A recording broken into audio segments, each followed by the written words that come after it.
Un feliz sábado para cada uno de ustedes. Me voy a quitar esto un momentito para... Sí. Que la paz de Dios sea con cada uno de ustedes en este día. Quiero darle las gracias al pastor Basili por haberme hecho la invitación. Hace un tiempo ya veníamos hablando sobre este día. Y le doy gracias a Dios por haberme invitado aquí a esta iglesia. Quiero compartir con ustedes un tema que especialmente lo he estado estudiando para mí realmente, mi devoción diaria con Dios, y pues Dios puso en mi corazón poder traer algo con relación a lo que vamos a ver el día de hoy. Así que nosotros hemos cantado, hemos orado, pero siempre que yo tengo o que Dios me ha dado la oportunidad de hacer uso de su santa palabra, me gusta invocar su santo nombre antes de abrir la palabra de Dios. Oremos. Nuestro Padre Dios, nuevamente te damos las gracias por el gran privilegio, Señor, de hablar de su santa palabra. En esta hora escóndeme a mí, Señor. No tengo yo nada que decir, más bien ayúdame a resaltar a Cristo, mi Salvador, nuestro Salvador, y hablar sobre un tema que yo necesito principalmente, Señor.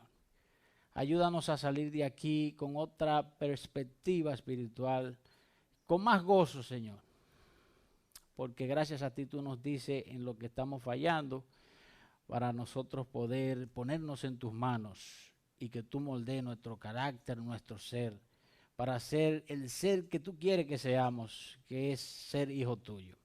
Así que en este momento pedimos la presencia nuevamente de tu Espíritu Santo y que tu palabra sea la protagonista en este día. Gloria a ti en el nombre de Jesús. Amén. Pues bien, hermanos, en esta mañana quiero hacer un recuento. El título del tema que quiero compartir el día de hoy con ustedes se llama La receta para la iglesia. Cuando el ser humano siempre tiene un problema de salud, lo primero que piensa es ir ¿dónde? Ir al médico. Y cuando va al médico, el médico saca un papelito y le hace una receta para poder corregir ese mal el cual le está agobiando a la persona. En este caso, nosotros también recibimos una receta de nuestro Señor Jesús el día de hoy. Y quiero hacer un recuento de algunas iglesias, de cómo Jesús le habló a las iglesias en el libro de Apocalipsis, porque Él le habló de una forma muy especial. A cada una le habló con unos nombres o títulos especiales, dependiendo la situación espiritual por la cual estaba pasando esa iglesia, o por la circunstancia que tenía que pasar. Y quiero dar dos ejemplos antes de entrar al mensaje de hoy día, que es la receta para la iglesia. Quiero que me acompañen en el libro de Apocalipsis, en el capítulo 2, versículo 8 al 10. Y la palabra de Dios dice: y escribe al ángel de la iglesia en Esmirna. Cristo le está hablando aquí a la iglesia de Esmirna.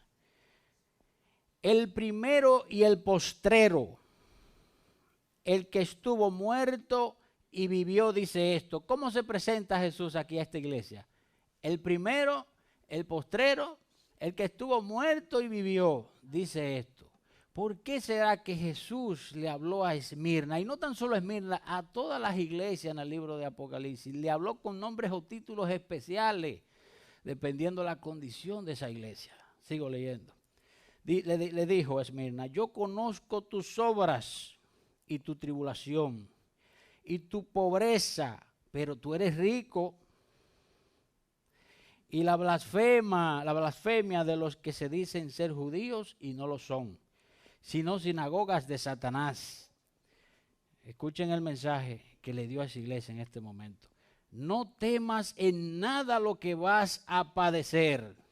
He aquí el diablo echará a alguno de vosotros en la cárcel para que seáis probados y tendréis tribulación por 10 días, lo cual fue 10 años. Sé fiel hasta la muerte y yo te daré la corona de la vida. Así le habló a Esmirna. Y uno se dirá, ¿y por qué Jesús, por medio de su apóstol Juan allí en la isla de Patmos, cuando reveló todo esto, habló así a cada iglesia? Eran cartas, hermano. Y cuando dice, escribe al ángel de la iglesia en Esmirna, es al pastor que se le enviaba esa carta para que el pastor diera el mensaje. ¿Sabe? Cristo habla con nombres o títulos especiales, como ya había dicho anteriormente, dependiendo la característica o la situación de la prueba que iba a tener esa iglesia. La iglesia de Esmirna, durante el periodo de esta iglesia, la cual fue el periodo más difícil del cristianismo, en ese periodo fue el caso de la persecución de Diocleciano. Diocleciano persiguió a la iglesia de una forma brutal. ¿Por qué? Porque él tiró, digámoslo así, un edicto, un decreto, para que se entienda mejor, en donde todos los habitantes del Imperio Romano tenían que ofrecer incienso al César, al emperador, que se conocía como el representante de los dioses paganos. Y él dijo, no, un edicto, todo el mundo a prender incienso al César. Y los cristianos no hicieron caso de esto. ¿Por qué? Porque para el cristiano, el único que merece la gloria, la honra y nuestra alabanza es Cristo Jesús. Fue tanta la persecución que durante ese entonces, ese tiempo, el mismo saludo era en torno al emperador. Se decía cuando un militar, porque esto comenzó entre los guardias romanos, luego se pasó a los civiles, que fueron todos los habitantes, el saludo era César e Easton Curios, que se daban. Y la otra persona a la cual se le daba ese saludo debía de responder de la misma forma. César e Easton Curios, eso es latín. ¿Y qué significa? César es el Señor.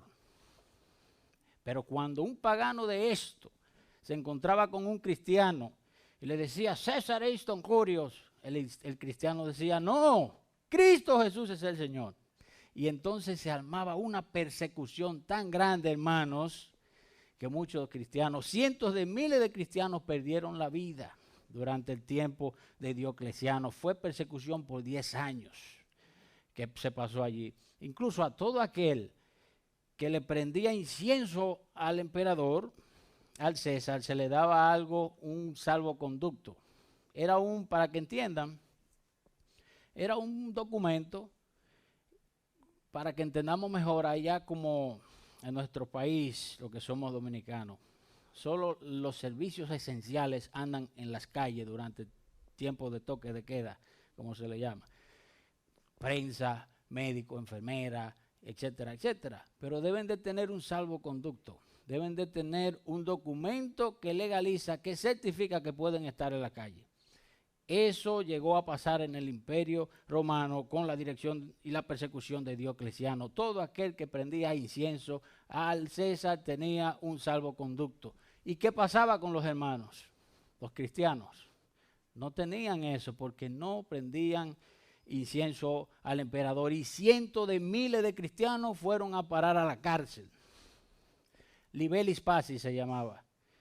Entonces, hermanos, dice Tertuliano, uno de los escritores de al final del siglo II y comienzo del tercer siglo, escribió que fueron tantos los cristianos, por eso se dice cientos de miles, que fueron encarcelados, que la orden de este tirano, sátrapa, Diocleciano, fue de muerte a todos los que estén en las cárceles para que den lugar a todos aquellos cristianos que tienen que entrar. Y así fue. Todas las terribles formas de tortura que su mente no puede imaginarse se utilizaron durante ese tiempo. Fue tremendo, hermanos, la persecución de esta iglesia. Por eso, el Señor Jesús se le presenta a Esmirna como el primero y el postrero, el que estuvo muerto y vivió. Como quien dice, mira, yo morí en la cruz del Calvario por ti, pero yo estoy vivo. Y le dijo, sé fiel hasta la muerte y yo te daré la corona de la vida. Él sabía que esa iglesia iba a pasar por la terrible persecución de este imperio que hoy en día existe, hermano. Y él le quería decir, no importa, aunque tú mueras, a mí me hicieron lo mismo, a mí me mataron. pero yo vivo, yo resucité. Sé fiel hasta la muerte y yo te daré la corona de la vida. Ese fue el mensaje. Otro ejemplo. El Señor Jesús se le presentó a Pérgamo con las siguientes palabras también. Escuchen el nombre o título. El mismo capítulo, versículos 12 y 13. Dice, y escribe al ángel de la iglesia en Pérgamo, el que tiene la espada aguda de 2 filos, dice esto. ¿Cómo se presenta? El que tiene la espada ¿de qué? De 2 filos. O sea, por donde quiera que usted la agarre, le va a cortar esa espada. Yo conozco tus obras, le dice a esa iglesia, y donde moras, donde está el trono de Satanás, moraba esa iglesia. Pero retienes mi nombre, te llamas cristiano, y no has negado mi fe. Oiga el encomio bueno que tenía esa iglesia. Estaba en el lugar incorrecto por las prácticas que allí se hacían. Ni aun en los días en que Antipas, mi testigo fiel, fue muerto entre vosotros, donde mora Satanás. ¿Por qué será que Cristo se le presentó así, el que tiene la espada aguda de 2 filos? ¿Saben? Cristo se presentó a esta iglesia porque fue la iglesia de la apostasía. Es la iglesia de Constantino el Grande, otro sátrapa, tirano. Pérgamo es la iglesia que se filtra en el cristianismo. Ellos se infiltraron en el cristianismo, donde todo tipo de doctrina y práctica satánica se mezclaron con la doctrina pura y santa del evangelio. Satanás dijo, si no podemos con ellos, porque mientras más cristianos morían, se levantaban más. Dijo, vamos a unirnos entonces. Durante este periodo fue que el enemigo infiltró a la iglesia, y esta es la iglesia de Pérgamo. Durante el periodo de Pérgamo se introdujeron todas estas doctrinas satánicas, que le voy a mencionar unas cuantas el día de hoy. Se introdujeron la doctrina del purgatorio. ¿Cuántos han oído esa doctrina del purgatorio? Que la persona al morir, que hay que hacerle una misa para sacarlo de ahí, y tiene que pagarte la misa. La doctrina del purgatorio. La doctrina del infierno y de las almas que allí se queman por toda la eternidad. Allí en Pérgamo fue que comenzó eso. La doctrina del culto al Dios Sol, que hoy en día lo vemos reflejado en el día domingo, el día falso, que Dios, Cristo, sus discípulos nunca dieron ejemplo. Y Dios es claro en sus 10 mandamientos. Es el sábado, no el domingo. La doctrina del bautismo de los niños recién nacidos. Doctrina que tampoco encontramos apoyo bíblico en la Biblia. Ni Cristo ni sus apóstoles dieron esa enseñanza. En Pérgamo esa doctrina vino a ser una realidad. También, por último, la doctrina del celibato. ¿Ustedes saben cuáles son esa doctrina? El celibato es la doctrina en que todo ministro que ejerce función en el sacerdocio tenía que conservarse sin casarse. O sea, no se podían casar, ese era el celibato. A todo esto la palabra de Dios llama doctrina de demonio. Aquí en el libro de Primera de Timoteo, capítulo 4, versículo 1 al 3, escuchen lo que dice. Pero el Espíritu dice claramente que en los postreros tiempos algunos apostatarán de la fe. ¿Qué hizo esa iglesia? Apostató ahí, al infiltrarse. Escuchen, escuchando a espíritus engañadores y a doctrinas de demonios, por la hipocresía de mentirosos que teniendo cauterizada la conciencia con mentira, prohibirían casarse. Justamente es eso.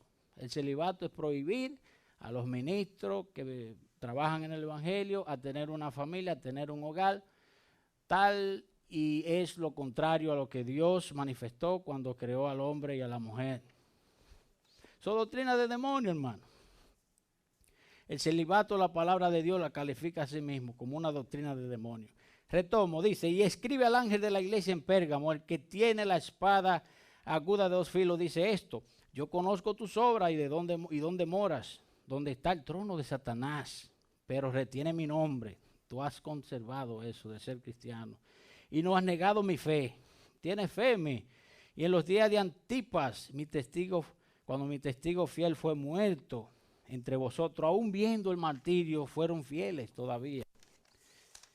Jesús se refiere a la espada de la palabra de Dios cuando dice, el que tiene la espada aguda de 2 filos, te dice esto. ¿Qué le faltaba a la iglesia de Pérgamo? La palabra de Dios. Porque allí vimos que se infiltraron doctrinas paganas que no tienen apoyo en la palabra de Dios, que es aquí la Santa Biblia, su palabra. A Pérgamo le faltaba la palabra de Dios y Jesús se presentó como el que tiene la espada aguda de 2 filos. Cada nombre o título de Cristo nos habla de una de sus maravillosas características. Nos habla de uno de sus atributos, de su carácter maravilloso. Por eso Él se presentó a cada una de las iglesias y vamos a ver cómo se nos presenta a nosotros en este tiempo. Que ahí es que viene la receta que Él nos da para curar esa enfermedad espiritual que tenemos. Y dice así, entrando al mensaje de esta mañana, que fue nuestra lectura bíblica, en el capítulo 3, versículo 14 en adelante. Dice, y escribe al ángel de la iglesia en la Odisea. He aquí el amén. Ustedes saben que amén es hebreo. Sí. ¿Saben lo que quiere decir amén? Dígalo duro. Así sea. Esto es verdad. Esto es cierto. Y Jesús se presenta como el amén a la iglesia laodicense. ¿Cuál es la iglesia laodicense? Somos nosotros, hermano. Somos nosotros. Este mensaje es para nosotros en esta mañana. Y Él se presenta como el amén. Él usa 3 títulos aquí. El amén, 1, el testigo fiel y verdadero y el principio de la creación de Dios. Son duros los 3. El amén es porque Él tiene que decirle algo a la iglesia laodicense, a nosotros, lo cual no estamos dispuestos a aceptar, a escuchar. Sigo leyendo. Yo conozco tus obras, que ni eres frío ni caliente, entre el término, entre los dos. Ojalá fuera frío o caliente. Esa palabra siempre me la encontraba como que ojalá. Pero en verdad es así. El que es tibio se siente cómodo. Yo conozco la doctrina, tengo todos los libros del Espíritu de Profecía, conozco de profecía. Yo estoy bien, no necesito nada. Y a eso Cristo le llama desnudo. Y que le faltan los 3 elementos de esa receta que vamos a ver a continuación. No importa si la verdad no va acompañada de esa obra que el Espíritu Santo debe de hacer, no reanima tu corazón. No importa cuánto sepas. Y el frío sabe que si no viene a los pies de Cristo, aunque esté gozando y lo que esté haciendo, supuestamente, si no se arrepiente se va a perder. Pero el que está tibio no siente la necesidad de nada porque se cree rico. Y es justamente lo que se ve en esta iglesia de la Odisea, que se creen ricos. Sigo leyendo. Pero por cuanto eres tibio y no frío ni caliente, te vomitaré de mi boca. Algo en el futuro. No es que te voy a vomitar ahora, no. Para todo el que se mantenga en eso de ser tibio. Porque tú dices, yo soy rico y me he enriquecido y de ninguna cosa tengo necesidad. Y no sabes tú que tú eres un desventurado, miserable, pobre, ciego y desnudo. Escuchen ahora dónde entra la receta que Él nos da a nosotros. La última iglesia que estaría precisamente esperando el pronto regreso de Cristo Jesús. Escuchen. Por lo tanto, yo te aconsejo. Miren la diferencia ahí. Satanás no aconseja, Satanás impone. Él pone lo que cree y se acabó. Cójalo o no lo coja, eso es lo que va. Dios amonesta, Dios aconseja. Por lo tanto, yo te aconsejo que de mí compres oro refinado en fuego, primer elemento de la receta, para que seas rico, y vestiduras blancas para vestirte y que no se descubra la vergüenza de tu desnudez. Segundo elemento, vestiduras blancas para vestir nuestra desnudez. Y el último elemento de esta triple receta es el colirio para que veas. El Señor Jesús nos trae esta triple receta porque Él sabe nuestra condición deplorable, una condición tibia. Y usted dirá, ¿pero qué tiene que ver el oro, vestiduras blancas, el colirio? El oro, para el minero poder sacarlo, hoy en día lo hacen de otra forma, pero lo voy a explicar de la forma tradicional. La forma que usan hoy en día es usando químicos, como la Barrigol. Químicos, dañando ríos, dañando manglares, dañando el ambiente, contaminando todo, de forma tal que ni el agua se puede tomar, es tóxica. Pero lo voy a explicar en la forma tradicional. Antes, cuando los mineros iban a las minas, en las profundidades de la tierra, para sacar ese oro, no crean que venía ese lingote lindo que vemos en la revista, en la televisión, no. Venía en su estado bruto, ligado con tierra, con arena, con piedra, con de todo y otros tipos de materiales también, de metales. Para que ese oro tuviera valor tenía que ser purificado. ¿Y cómo lo hacían? Claro, lo ponían a altas temperaturas, bien caliente, lo ponían en un horno y cuando ese calor comenzaba a concentrarse en el metal se derretía. Por medio de un colador especial caía en un envase y la escoria quedaba arriba de ese colador, digámoslo así. Precisamente el oro del cual el Señor Jesús se refiere aquí es nuestra fe cuando es probada por las pruebas, la fe y el amor. Dice, porque tú dices yo soy rico y me he enriquecido y de ninguna cosa tengo necesidad. Y no sabes que eres un desventurado, miserable, pobre, ciego y desnudo. Escuchen lo que escribió la sierva del Señor en el libro Testimonio para la Iglesia. Tomo 1, página 477. Dice, la única esperanza de los laodicenses consiste en tener una visión más clara de su situación delante de Dios. Un conocimiento de la naturaleza de su enfermedad. No son ni fríos ni calientes, ocupan una posición neutral en el medio y al mismo tiempo se lisonjea de que no le falta nada. El testigo fiel aborrece esa tibieza, abomina la indiferencia de esa clase de personas. Dice, ojalá fuera frío o caliente, como el agua tibia le causa náuseas a Jesús. No son son despreocupados, son egoístas, son tercos, no se empeñan cabal y cordialmente en la obra de Dios, ni se identifican con sus intereses, o sea, los intereses de Dios, sino que se mantienen apartados y están listos para abandonar sus puestos cuando lo exijan sus intereses personales y mundanos. Falta en su corazón la obra interna de la gracia. De los tales se dice, tú dices yo soy rico y estoy enriquecido y no tengo necesidad de ninguna cosa. No conoces que tú eres cuitado, miserable, pobre, ciego y desnudo. Esta triple receta, hermanos, la sierva del Señor dice, oro refinado en el fuego, vestiduras blancas y colirio. El oro es uno de los metales más valiosos que tiene el mundo, por el cual van las naciones alrededor del mundo detrás del oro. ¿Por qué? Porque el oro o la economía de toda nación, de todo país, está basada en el depósito que tengan oro. Si aquí no hay oro, el dinero sería inorgánico, como se llama. No hay un respaldo financiero para garantizar el valor del dólar.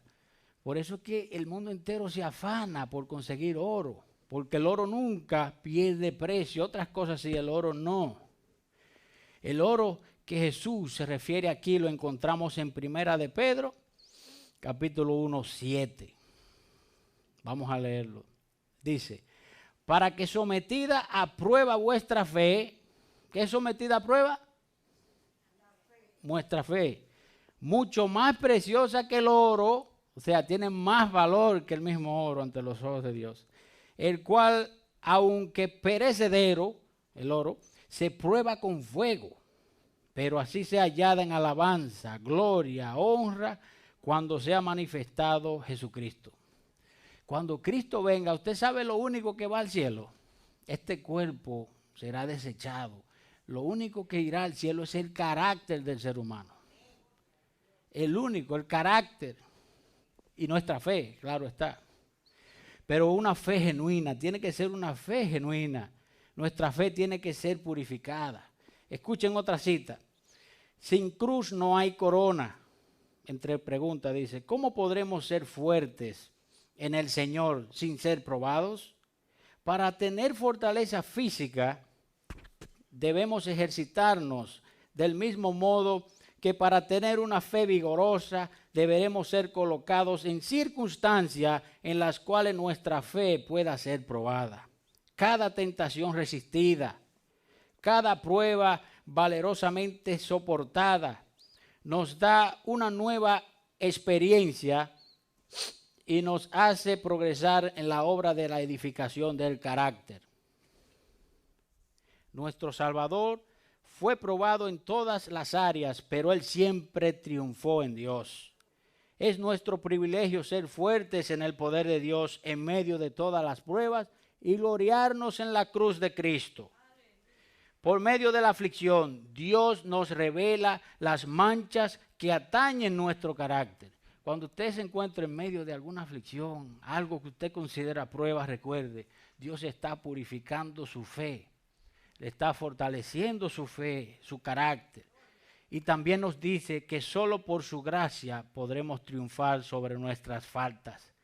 Se abren ante nosotros etapas desconocidas cuando entramos en ese momento de aflicción. Y comienza la prueba que determina si aceptamos o no la reprensión y el consejo divino. No debemos impacientarnos y lamentarnos cuando sobrevengan las pruebas. No debemos impacientarnos ni lamentarnos cuando sobrevengan las pruebas. Tampoco debemos rebelarnos ni soltarnos de la mano de Cristo, sino que debemos humillar el alma delante de Dios. El oro es la fe y el amor. Ropa blanca es el carácter inmaculado, purificado en la sangre del amado Redentor. Y colirio, que es la gracia de Dios, que les dará un claro discernimiento de las cosas espirituales para descubrir el pecado. Estas son las cosas más preciosas que el oro de Ofir, dice la sierva del Señor. Saben, Dios, el Señor, nos da esa triple receta porque por medio de ella nuestra condición de frialdad, o no frialdad, de tibieza, se va a calentar con la ayuda de Él. Oro refinado en fuego, nuestra fe debe de ser probada, debe de ser purificada. Vestiduras blancas que representa el carácter de Cristo. Ese carácter, cuando Cristo murió en la cruz del Calvario, la justicia de Cristo, Él nos dio su carácter o su justicia impartida. La justicia impartida de Cristo es el tener el don de la salvación. Cualquier persona puede tener el don de ser salvo, el derecho de ir al cielo. Esa es la palabra que usa la sierva del Señor, que es la justicia imputada, Y esa justicia fue dada al ser humano, a la raza humana, cuando Cristo murió en la cruz del Calvario. Pero una segunda justicia fue dada y fue la justicia impartida. Esa es la justicia que necesitamos nosotros. La justicia impartida, tal y como la sierva del Señor lo manifiesta, es nuestra idoneidad para ir al cielo. ¿Saben qué es eso? Ser idóneo es ser semejante a alguien. Pues la idoneidad no se trata de ser semejante a un ser humano, sino a Cristo Jesús. Esa es la idoneidad que debe de tener el pueblo de Dios. Ser idóneo, ser semejante a Cristo. Y precisamente esas son las vestiduras blancas de Cristo, el carácter de Jesús. Una es nuestro derecho al cielo. Jesús murió por todos para ser salvos. Pero la otra es nuestra idoneidad para ser al cielo. ¿Está usted buscando esa idoneidad todos los días en su casa cuando está en comunión con Dios, en el culto familiar o en su estudio personal? Ahí es que se encuentra la justicia impartida. Es una justicia dada a diario y es una obra de toda la vida. Por eso la salvación no es que soy salvo hoy y ya lo soy. No, todos los días debemos de buscar esa justicia impartida de Cristo Jesús. Y por último, el colirio. El colirio, usted puede ir a una farmacia, decirle, yo necesito un colirio. Le van a dar una gota para ayudar a sus ojos, a la resequedad, dependiendo del problema. El colirio es justamente el Espíritu Santo trabajando en su corazón para dejarle saber lo malo que usted está haciendo, dejarlo, apartarlo y tomar el camino diferente, que es el camino que Él quiere que tomamos, el camino de justicia. 3 elementos de esta receta: oro refinado en fuego, vestiduras blancas y colirio. Leo 2 citas más y ya concluyo con el tema de esta mañana. Dice, a los que se sienten seguros por causa de sus progresos y se creen ricos en conocimiento espiritual, les cuesta recibir el mensaje que declara que están engañados y necesitan toda gracia espiritual. El corazón que no ha sido santificado es engañoso más que todas las cosas y perverso, así como dice Jeremías 17:9. Se me mostró, dice la sierva del Señor, que muchos se ilusionan creyéndose buenos cristianos, aunque no tienen un solo rayo de la luz de Jesús. No tienen una viva experiencia personal en la vida divina. La experiencia personal la conseguimos diariamente, allí en la quietud de nuestro hogar, nuestra oficina, donde quiera que usted abra la Biblia, el Espíritu de Profecía, la escuela sabática, allí. Necesitan humillarse profunda y cabalmente delante de Dios antes de sentir su verdadera necesidad de realizar esfuerzos fervientes y perseverantes para obtener los preciosos dones del Espíritu Santo. Dios conduce a su pueblo paso a paso. La vida cristiana es una constante batalla y una marcha. No hay descanso de la lucha. Es mediante esfuerzo constante e incesantes como nos mantenemos victoriosos sobre las tentaciones de Satanás. Como pueblo, estamos triunfando en la claridad y la fuerza de la verdad. Somos plenamente sostenidos en nuestra posición por una abrumadora cantidad de claros testimonios bíblicos, pero somos muy deficientes en humildad, en paciencia, en fe, en amor, en abnegación, en vigilancia y espíritu de sacrificio según la Biblia. Necesitamos cultivar la santidad bíblica. El pecado prevalece entre el pueblo de Dios. El claro mensaje de la reprensión, lo que Cristo dice es una reprensión. Fíjense, a todas las iglesias, si ustedes leen el libro de Apocalipsis de 2 en adelante, Jesús le dice, se presenta con el nombre o título, pero al final le da un encomio. Un encomio es un cumplido. Es como, mira, esto está, pero mira, te mantiene. Me gusta eso. La única iglesia que no se le da ese encomio es la iglesia nuestra, hermano. Se le dice todo lo que está fallando y no se le dice nada bueno. A la par que están tan engañados que hablan y sienten como si nada necesitan. Piensan que es innecesario el testimonio de reproche del Espíritu de Dios o que no se refiere a ellos. Y dirán, eso es para otra gente, eso no es para mí. Los tibios. Los tales se hallan en la mayor necesidad de la gracia de Dios y de discernimiento espiritual para poder descubrir su falta de conocimiento espiritual. Les falta casi toda la cualidad necesaria para perfeccionar un carácter cristiano. No tienen el conocimiento práctico de la verdad bíblica que induce a la humildad en la vida y a conformar la voluntad a la voluntad de Cristo. No es suficiente el simple hecho de profesar creer la verdad. Todo soldado de la cruz de Cristo se obliga virtualmente a entrar en la cruzada contra el adversario de las almas, a condenar lo malo y sostener la justicia. Pero el mensaje del testigo fiel revela el hecho de que nuestro pueblo está sumido en un terrible engaño que impone la necesidad de amonestarlo para que interrumpa su sueño espiritual y se levante a cumplir con su misión. En mi última visión se me mostró que este mensaje dado por el testigo fiel no ha sido cumplido aún en su designio que Dios le ha dado. La gente duerme en sus pecados, continúa declarándose rica y sin necesidad de nada. Muchos preguntan, ¿por qué se dan estos reproches? ¿Por qué los testimonios nos acusan continuamente de apostasía y graves pecados? Amamos la verdad nosotros, estamos prosperando. No necesitamos estos testimonios de amonestación y reproche. Pero miren sus corazones murmuradores y comparen su vida con la enseñanza práctica de la Biblia. Humillen sus almas delante de Dios. Ilumine la gracia de Dios las tinieblas y caerán las escamas de sus ojos y se percatarán de su verdadera pobreza y miseria espiritual.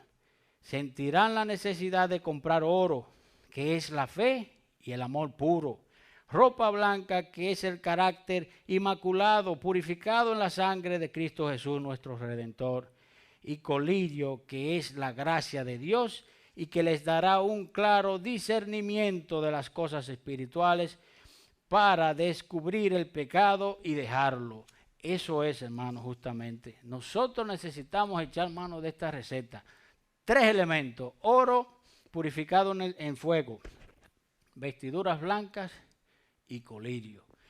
Que el Señor Jesús nos ayude a hacer de nosotros, de esta triple receta nuestra de hoy en adelante, y no tan solo por este año, no, sino durante toda la existencia que estemos sobre esta tierra, hermanos. Que humillemos nuestros corazones al Señor y que el Espíritu Santo haga esa obra en cada uno de nuestros corazones, que es purificar nuestra fe, purificar nuestro carácter, para que así nosotros podamos estar listos para cuando el Señor Jesús venga por nosotros. Que el Señor Jesús nos dé esa triple receta y que Él nos encuentre preparado cuando Él venga. Y que Él nos pueda dar lo que dice, terminando ya el versículo 21, dice: al que venciere le daré que se siente conmigo en mi trono, así como yo he vencido y me he sentado con mi Padre en su trono. El que tiene oído, oiga lo que el Espíritu dice a las iglesias. Pero esta es la última iglesia, la iglesia de la Odisea. Hermano, Dios le bendiga. Y que Él ponga en nosotros el querer hacer su voluntad.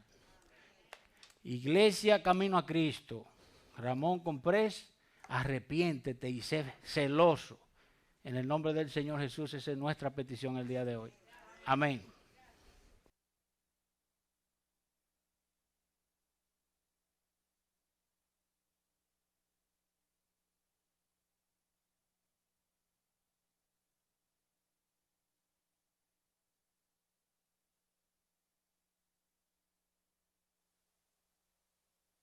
¿Verdad? Tenemos que ponerlo en práctica, hacerlo, porque si no de nada sirve, ¿verdad? Así es que vamos a ponernos de pie para entonar el himno 289. Himno 289.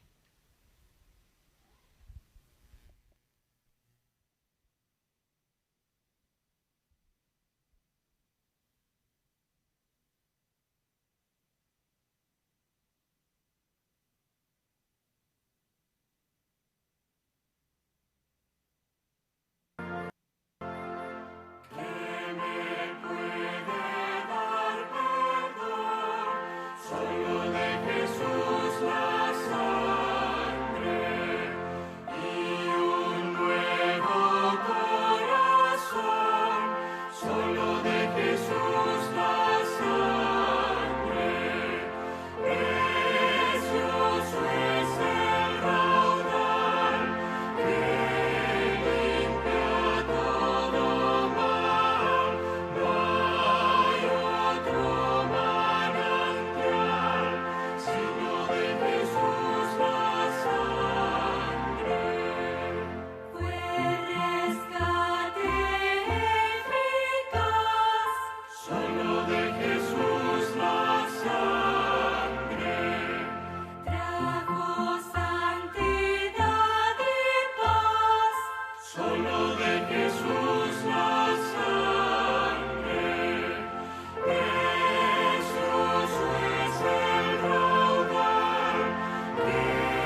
y oremos para despedirnos de este lugar. Padre, gracias, Señor. Gracias por las oportunidades, tantas oportunidades que tú nos has dado, Señor. Señor, sabemos que como seres humanos nos vamos descuidando en lo que en verdad debemos de estar prestando mucha atención, que es nuestra comunión contigo, Señor. Que eso no debe de faltar en medio nuestro, en medio de nuestros familiares, de nuestros hijos. Ayúdanos a meditar en esto y que por tu gracia podamos ser victoriosos, Señor. Padre, bendice a cada hermano aquí presente, acompáñalo a sus hogares, mantén el fervor de trabajar en tu causa, que sus intereses sean los tuyos, Señor. Bendice al pastor, a su esposa, a sus familiares, a que él siga dando ese tono de trompeta, Señor, el cual tú has mandado a que cada ángel de cada iglesia dé el fuerte clamor que necesita dar en estos tiempos.